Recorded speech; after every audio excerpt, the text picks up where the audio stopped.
Game Over Toronto is broadcasting from the Game Over Network channel for the playoffs, but in October, the network launches for real.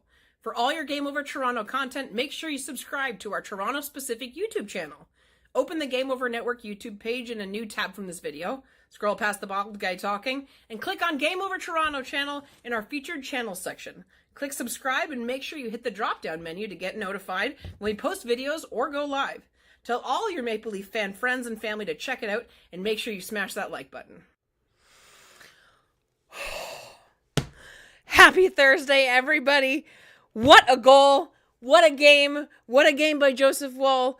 I don't care that Boston scored with 0.1 seconds to happen. I actually didn't see it because I turned my TV off because I had to start streaming. Holy cow. The Leafs are forcing Boston to go back to Boston. Game 7 after being down in the series 3-1. Nobody believed. Everybody thought that it was over. I was emotionally and mentally prepared for it to be over. But the Toronto Maple Leafs were not ready for this series to be over. No matter who's not available, no matter who is in net, the Leafs are finally getting a chance to exercise some demons back in Boston Saturday night. But tonight, the Toronto Maple Leafs, led by recently back from injury, William Nylander, winning the game 2-1. What a goal. What a game. Oh my goodness. So much good stuff to talk about. Even though the Leafs completely caved in the Boston Bruins in the first period, and for the first half of the second period, they made it a close game. Like I'm sweating just thinking about it, and the game's been done for 5 minutes. It's not done yet. Armand in the chat is right. It's not done yet. We got 3 wins. If we want the cup, we got 13 more to go. That's a long road. But you need 3 to get to 4, and you need 4 to be able to fight for 5. And the Leafs are finally going to get another opportunity to fight to play for a Game 5 on Saturday. Wow. How are you feeling, chat? How are you feeling, Maple Leafs fans? Make sure you leave a comment. Make sure you leave your vibes in the chat if you are here. Can we just marinate in the magic of that game? Because with the news of Austin Matthews continuing to be out tonight, let's be real, kids. The Leafs got by the skin of their teeth in last game, winning 2-1. The score ends up the same in this one, but only because at the very last second, Morgan Geekie scored a goal. But tonight, the Leafs continue to do what they are able to do. They are able to show up when some of their stars are not available. Beginning of the series, Nylander was not available. We know what happens in Game 3. And Matthews continues to be out. And it's hard, and it's tough hockey to watch because it feels a little slow. It at times feels a little stagnant. And I'm not just talking about the power play that's 5%. I'm talking about the opportunities. But it doesn't matter because when the bounces, when you do good work, when you play good defense, when you make smart puck decisions, when your puck management takes care of itself, when you play the right kind of defense, and when you don't trust somebody that you know isn't there, magic can happen. And it happened tonight. It took until the very end of the second period to happen, but it happened tonight. Oh my goodness. Let's talk about the game. Let's go through. I mean, the first period there's a lot of notes, but not a lot to talk about. Toronto gets a power play. Marchand gets called for roughing with 9:29 to go in the first period. They take 20 seconds to set up. They do not produce on the first power play of the night. That would be a continuing trend through this game. But the Swayman saves tonight were unbelievable. The group chat that I'm a part of, one of the many, we were sending silly videos back and forth to each other talking about how all they really need to do is shoot. And even though the Leafs were up 10 shots to 1 by the end of the first period, it really, even though the shot counter was what it was, it felt like the Bruins were still the more dangerous team, despite the fact that they were not leading in the shot column. It felt like anytime they got the puck, they were gonna make good on their opportunities. And it felt, again tonight, at least in the beginning, that the Leafs were still very periphery.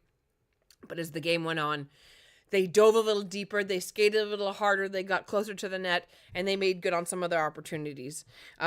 There was not a lot of good to show for in the power play. They really struggled to get any kind of entry. There was nothing to there for all the time that they spent setting up. They got a lot of nothing to show for it a lot of the time on the power play. With 5 minutes to go, the shots were 10-1. The Leafs tonight and last night specifically looked noticeably strong in their own zone behind the goal line. It feels more and more like as the series goes on, the more Boston tries to dump and chase, the more the Leafs are actually collapsing behind the net and being responsible with who they're putting in front of the net, really covering their guys, really covering the other team. And it really feels like the Leafs are starting to really get a handle on controlling the play. I mean, for them to keep Pastrnak and Marchand off of the score sheet, not just tonight, but was it last night as well? Not last night, last game. It was a really good game. So first goal last game was Trent Frederick. They keep him off the score sheet as well. They're almost playing the last game and this game when Matthews has been out. They're almost playing like we came to expect, like the Dallas Stars or the New York Islanders to play, just the stifling defense. Especially for the first half of the game. It was unbelievable how well that they were playing cohesive all as a unit. It was so good to see, and just so good to know that wherever Matthews is, because I don't think he's at the rink tonight, I think he is wherever he is, not up to physical par to be able to go to the game.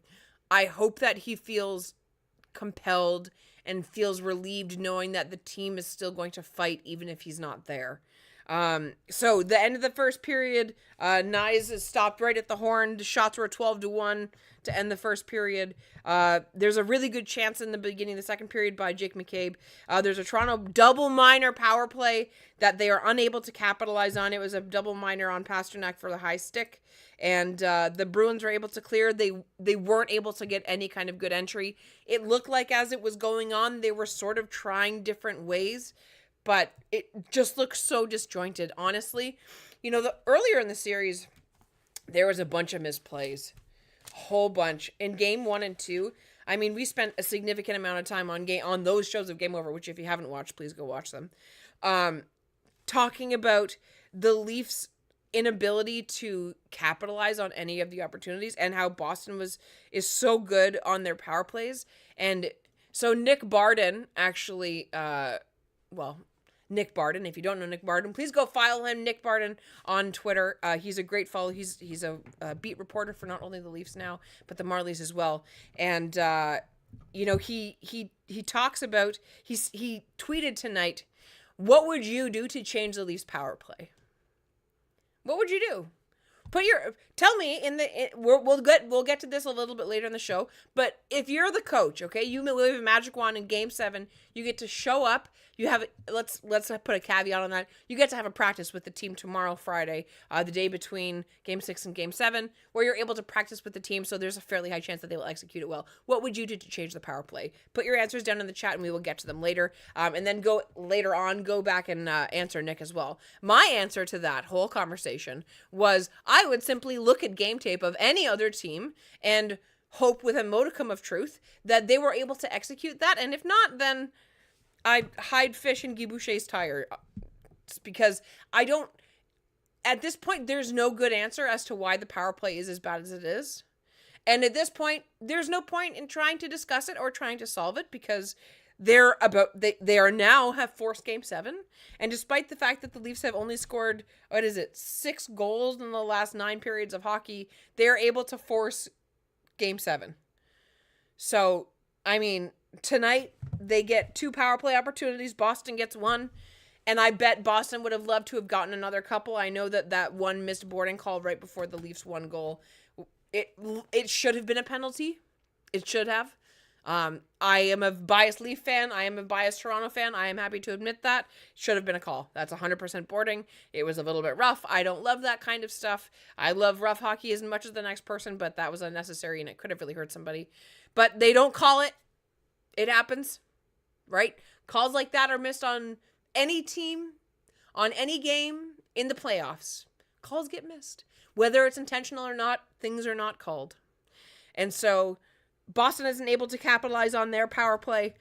Toronto isn't able to capitalize on their power play. So for all intents and purposes, in this game, they were even on special teams. And then to finish the second period, William Nylander off of McAvoy, the shot right from the half boards.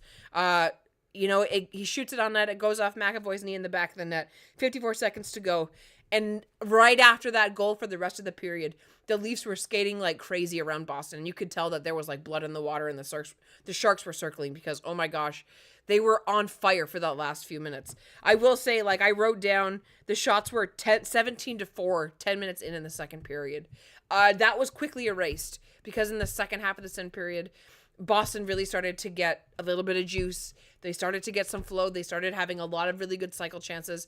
And Joseph Woll was far and away, even though William Nylander won the game for us tonight,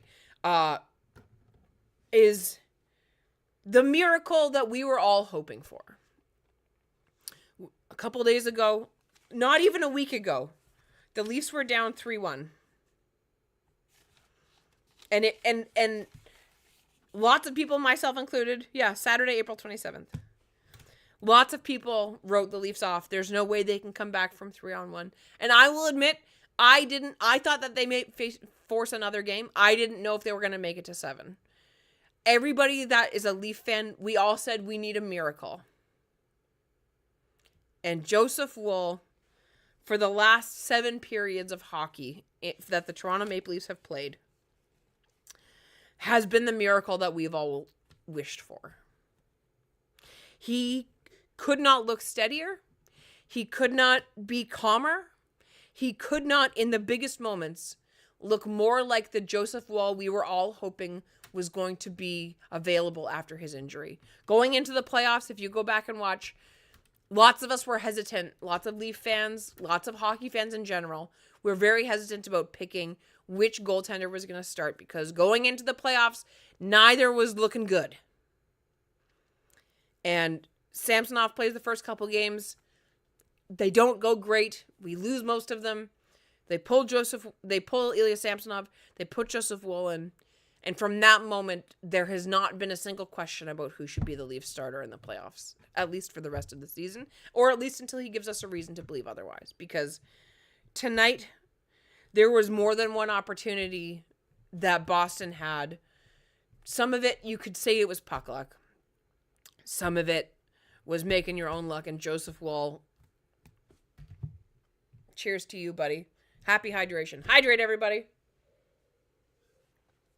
Make sure to hit like and subscribe. Make sure you go subscribe to the Toronto Game Over Toronto YouTube channel. I'm going to post the link here in just a hot second. But first, before we do that and before we move on, we are going to get to a quick little ad. Game Over Edmonton is broadcasting from the Game Over Network channel for the playoffs, but come 2024 in October, we're relaunching with our own channel. So for all of your Edmonton Oilers news, analysis, and fun, make sure you open the Game Over Network channel from this video, scroll past my ugly mug, and head on down to the Game Over Edmonton channel from our featured channels area. Click subscribe and make sure you ring that reminder bell to make sure that you get notified whenever we post something or go live. I see that some people are commenting on what they would do to their power play. Keep going. Keep ruminating. Let's keep brainstorming because honestly, what hurt can it do? Let's be real, everybody. The Leafs power play is at 5% in this playoffs. And there are teams that have had worse, but there aren't any teams that have gotten worse out of winning a Stanley Cup. So this needs to be fixed. Now, I don't know what the solution is right off the bat. I make jokes about, just go watch game tape of another team. And while I'm to some degree, I think it might be just that simple that they need some different ideas. I would love to hear what you want to say. So we're going to talk about that in just a quick second. But let's finish talking about the game here.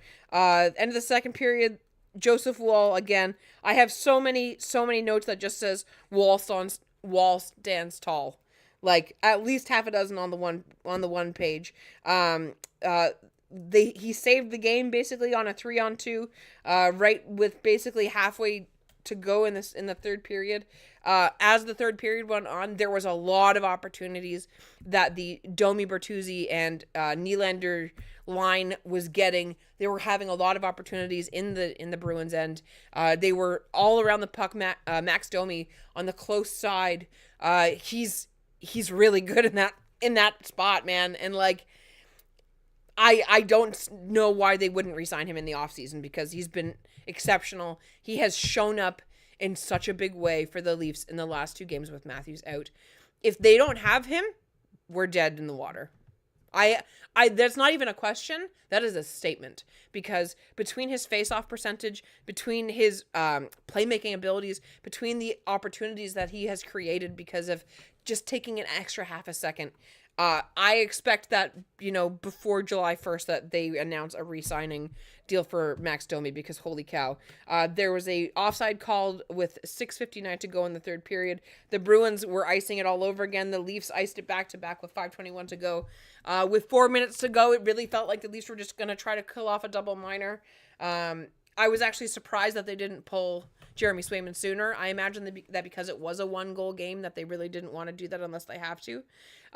Domi has a really good breakaway with just over 3 minutes to go, but William Nylander gets his second of the night with 2:13 to go on an unbelievable pass by none other than Matthew Knies, who continues to be, I think he's now the points leader on the Leafs. If someone could look that up, I would really appreciate it, because I don't want to just sit here trying to get to Sportsnet on my phone while I'm live on stream. But like, Matthew Knies, I mean, more than a couple of people, myself included, going into this series, thought that because of how well he played last year and because of how he's matured so far of this year, thought that Matthew Knies was going to be like the dark hero that other teams don't expect. After last game, it was very clear that Boston was paying more attention to him this game, just based on the amount of hits that they laid into him. The amount of ice that he normally has was cut basically in half. And the Bruins were really noticing where he wasn't keeping an eye on him. But regardless of that, he is still able to create a really important and incredible opportunity along the boards. Gets William Nylander the puck, 1-on-1, 5-hole. I mean, I'm surprised the roof is still on Scotiabank Arena, because we've all been waiting for the Leafs to be able to show up in a series like this against Boston. And the last couple of games, we've been biting our nails and clenching our fists and watching through screened fingers of what's going to happen. But tonight, the Leafs continue to fight back, and they are able to complete the game and complete the revenge tour and force Game 7. Oh my goodness. Let's talk about the chat here really quick. In Wall We Trust. Yes, welcome, Ramelli. Happy to have you. Leafs power play is brutal, though. Leafs power play remains a concern, and to win this series, they'll have to score multiple even strength goals in Game 7. Just scoring a second goal wasn't hard enough. I agree. I think even with, like, it's funny, the Leafs are up like 2-0 with a minute left. And my wife, God love her, is sitting on the couch, and she's like, okay, but like, they scored 2 goals and there's only a minute left. And I was trying so hard to not just be like, please just stop talking, because I have seen, and if you're here, you have likely seen the Leafs give up more than that in less than a minute. And so until there was 0.2 seconds left on the game, I did not celebrate, because I know what can happen with a minute left on the board. But as the third period went on, from the beginning of the third period, more and more were they showing the Bruins looking up at the time clock and looking up at the time clock. Tonight, we end the game looking at the time clock, wanting it to go faster, and the Bruins on the other end of that, wanting time to slow down so that they can try and win this game and try and force the second round for themselves. But they are unable to do so. Oh, man. What a game. Okay, so let's talk about your ideas for fixing the power play, shall we? Fire Guy Boucher is what I would do. I mean, No matter what the outcome is, I think that that's probably going to happen. David, welcome. Happy to have you as always. Fixing the power play, in my opinion, will take the offseason to do. Yes, I agree. And if that means firing relevant coaches and staff and moving out certain players, so be it. Yes, I agree. The power play hasn't been working this postseason, is unlikely to, barring big changes to it. I could not agree more. You know, the funny thing is, the beginning of this season, there was like 6 weeks where the Leafs power play was unstoppable. And basically, since the new year, it has been not, I don't even want to say like bottom feeder. It has been like subterranean in terms of how bad it's been. It has been awful. Like, we've had ups and downs all up and down the lineup this year. We've had ups and downs on our forward group. We've had multiple injuries. We have had multiple questions about who our six defensemen that we are going to go into the playoffs where. That was a big point of contention. Our goaltending has been volatile, to say the least, and has been nothing short of just completely on the full spectrum. We have had unbelievable goaltending, and we have had goaltending that we all probably thought at one point or another was going to cost us the season. The one consistent thing that has been bad this season has been the power play. Now, last season and several seasons preceding that last season, Spencer Carberry was in charge of our power play, and he is no longer an option. So even if we do want to fire Guy Boucher, which I do believe, again, for the record, I do believe that is the right choice, just based on the evidence of all of our eyes and ears so far this playoffs. We also need a solution for that as well. So maybe the next question can be, who would you want the next special teams coach to be? Okay, Romelli, again, welcome. Now that they forced Game 7, if they lose, do you think they rerun next year, or are they firing Keith Shanny, etc., and trade Marner? I still think if they go to Game 7 and they still lose, I still think those changes happen. I think that while they have shown up in the last 2 games, the fact of the matter is the last 2 games wouldn't have had to be the nail-biters that they were if the Leafs played as well as we now know and can confirm that they are able to. They did not play that way, even in the game that they won. They didn't, like in the first game that they won in the series, I mean. It took until their backs were against the wall to be able to do that. And as we've said before with our darling team, that is not a good strategy to win. It's not like, oh, I need to wait until I'm on the brink of being knocked out before I can throw a punch in a boxing match. Historically, that doesn't work out. There was a movie about that, I believe, which had Jake Gyllenhaal in it called Southpaw. And even though that's a Hollywood movie and he wins at the end, it's not sound logic. And so I hope that if the Leafs are able to get to Game 7 now that they have, and even if they go on and win, if they get so your question, okay, now that they force Game 7, if they lose, do you think that they rerun next year, or are they firing Keith Shanny, etc.? I think it depends. If they get to Game 7 and they lose, those changes happen. I think if they win Game 7, get to the next round, and the same thing happens this year that happened last year, if you lose in 5 games or less against Florida, no. Then ship them out. We're done here. Unless they make it to the Eastern Conference Final, I think those changes need to happen regardless. Because even though Matthews hasn't been available for the last couple of games, the problems were originating before that. And those changes and the struggles that they face this season need to be addressed. And I think that we have seen enough proof that there has not been enough in the current existing regime of the Leafs to be able to validate us continuing to see it over again.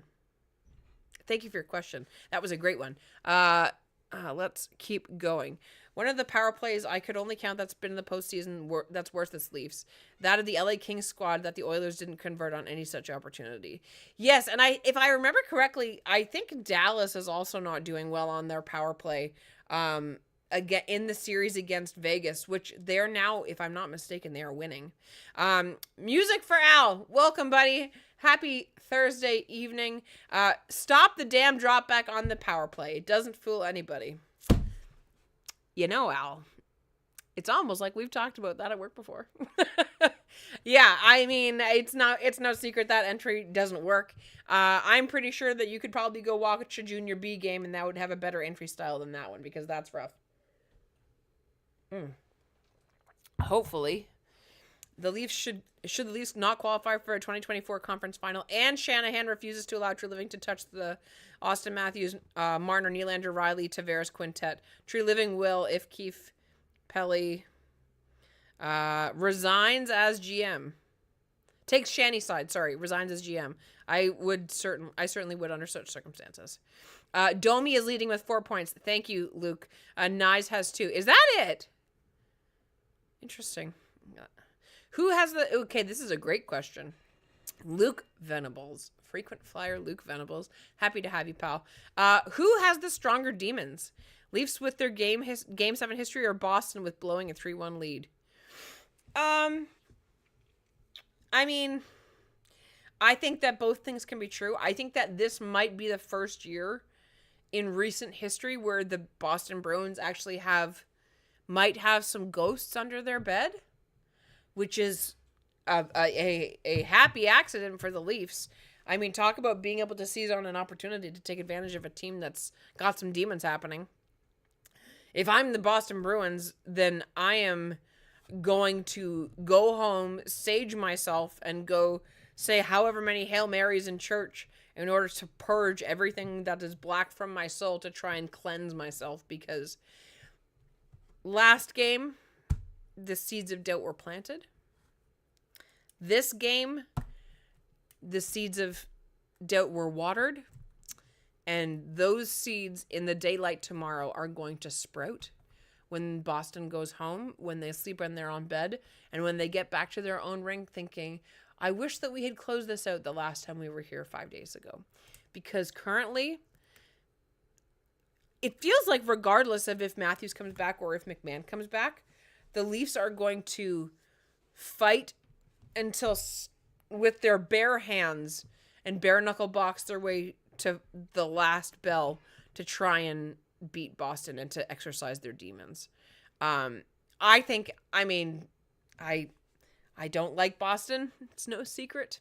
And so the thought of Boston not only starting to have their own demons, but to have those demons be a Florida team and then have those demons be repeated by the Leafs, to have all of their worries and all of their concerns confirmed that they should have worried about it and that it continues to lead to their demise. I mean, everybody's got a rival in hockey, and Boston just happens to be mine, and I bet it's one of yours too.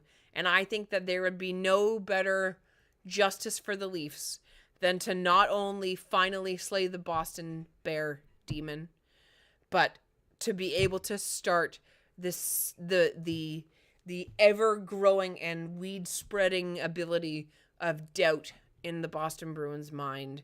Because now that Bergeron's not there, and Krejci's not there, and Char is not there, and Rask isn't there, and all of these players that, even though a lot of the players that are on the Leafs now, I don't think any of them were on the team in 2013.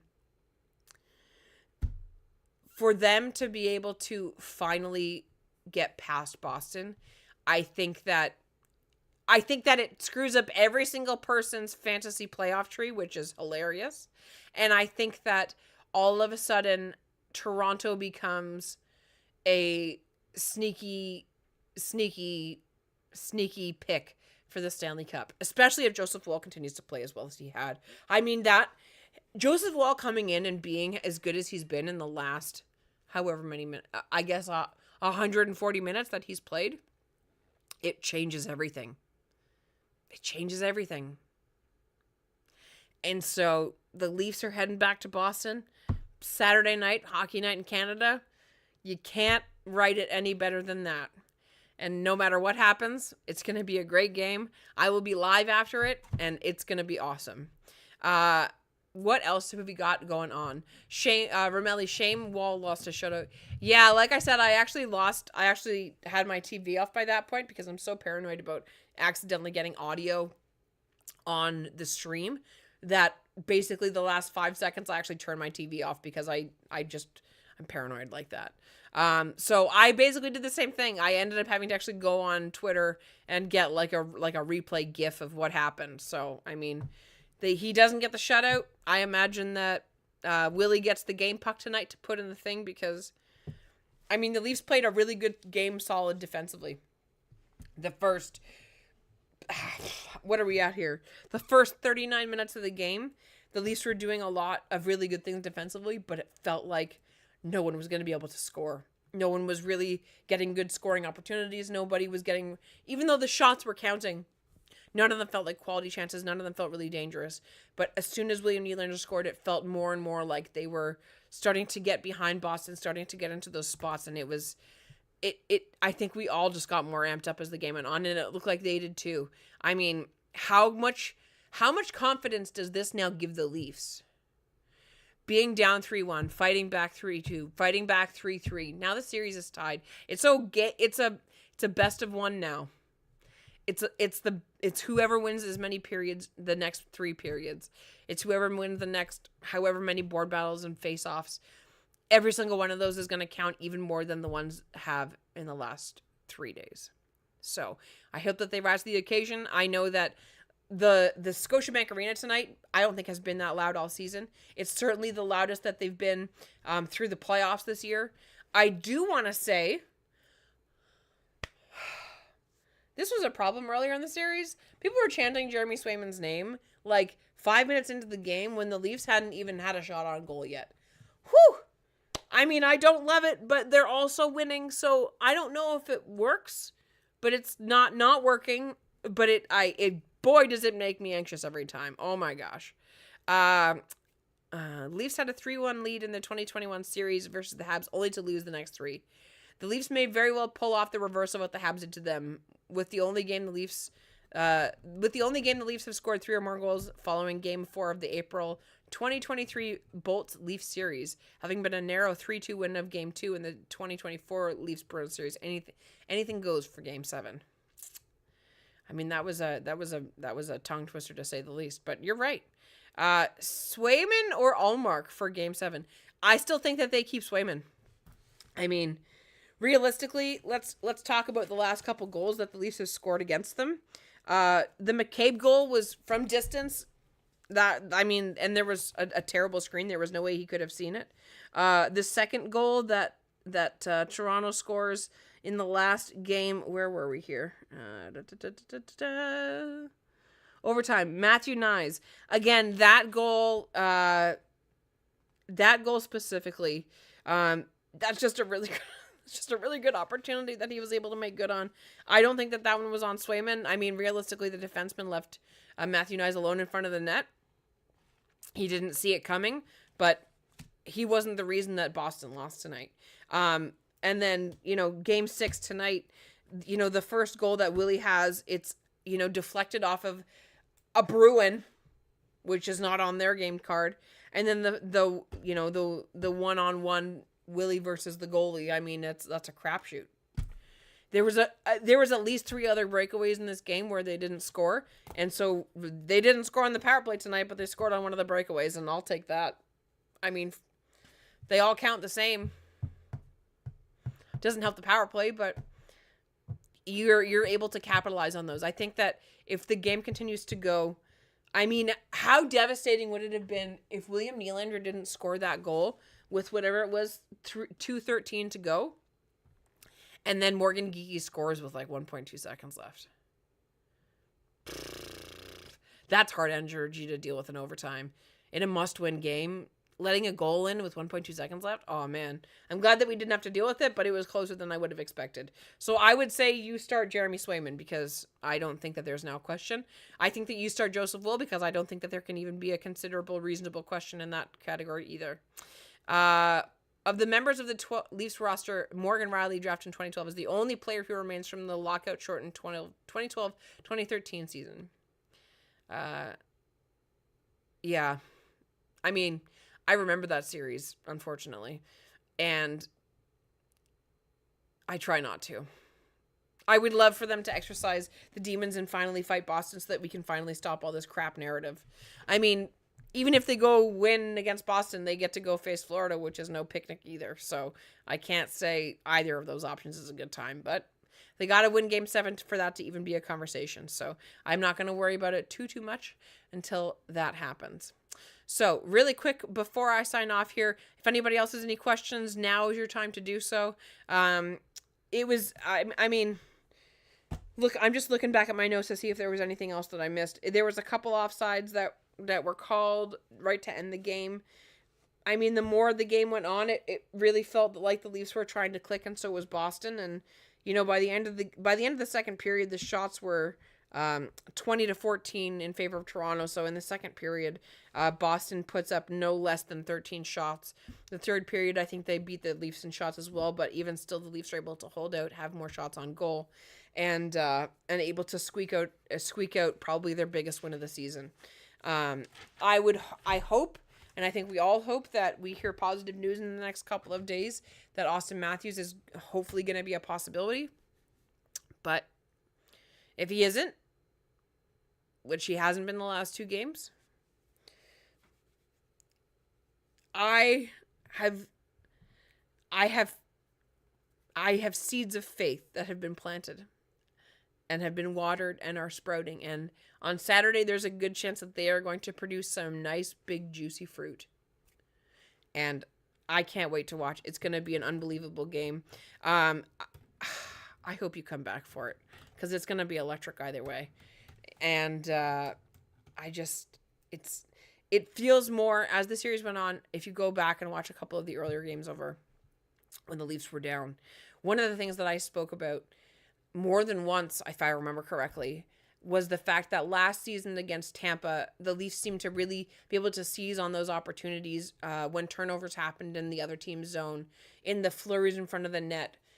And I said earlier in this series that this version of the Leafs team doesn't look like that. I gotta tell you, it's not the same. But last game, this game, the Leafs are making their own luck, and they're being responsible defensively, and that's providing them opportunities on offense. And I just hope we keep rolling, because it would be a magical thing to be able to beat Boston in Boston, go to Game 7, beat Boston in Boston, and then be able to move on to the next round and hopefully continue to push forward. So with that, we'll have a little quick ad before we go, but thank you for watching Game Over Toronto. It's been so wonderful having you here. The Leafs win Game 6, 2-1. William Nylander gets the game-winning goal with 2 minutes and 13 seconds to go. My name is Lauren. You can find me on Twitter at LaurenIn6. Please make sure you follow the Game Over Toronto YouTube channel. I'm going to post the link for that as soon as this video is done in the chat here. And make sure you hit that. Make sure you hit subscribe. Make sure you hit like and follow on this video. If you had a good time tonight, please come back Saturday. I promise it's going to be electric either way. And make sure you go check out the Game Over for Vancouver as well tomorrow when that happens. I mean, Winnipeg's out now, right? We're down to 3 Canadian teams. The Oilers are through. The Leafs have a chance on Saturday to be through. And there's a chance that for the first time in what feels like a long time, there's going to be lots of Canadian teams in the second round with any luck. So for that, thank you for watching Game Over. Happy to have you. Please come back soon. Leafs win. See you Saturday. Go Leafs. Go.